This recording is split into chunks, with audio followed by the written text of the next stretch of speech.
WRTV Streaming News is sponsored by Tom Wood Group.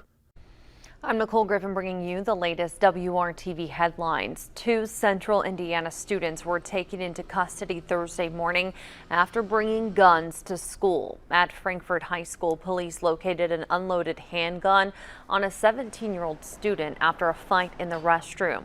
At Arsenal Tech High School in Indianapolis, IPS officials say a student with a loaded gun was arrested before classes started. This is the sixth gun-related incident at local schools in just the last 3 weeks.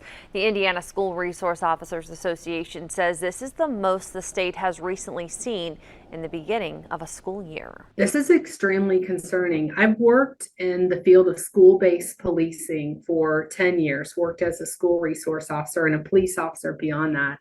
And I cannot remember a start to the school year ever where we've had this many. So it's extremely alarming, and we're definitely paying attention.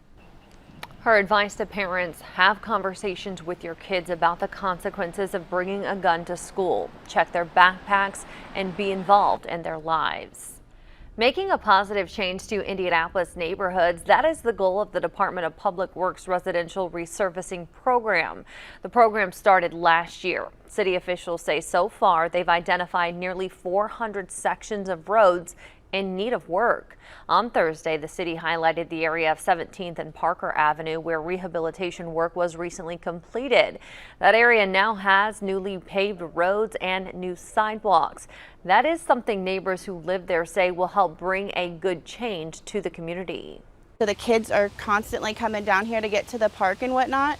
And I see more kids, I think, using this road in comparison to some of the others as well, just because we do have the smooth streets. These sidewalks were horrendous. I mean, each sidewalk square was either cracked like no tomorrow, and some of the sidewalks were 2, 3 inches, 4 inches higher than the other one. You know, what the city has done over the last 4 to 6 weeks has been absolutely wonderful. Some of the money for the project comes from the 5-year, $1.2 billion capital improvement plan. A portion of that is included in next year's proposed city budget, with $25 million dedicated to making more improvements like these in 2024.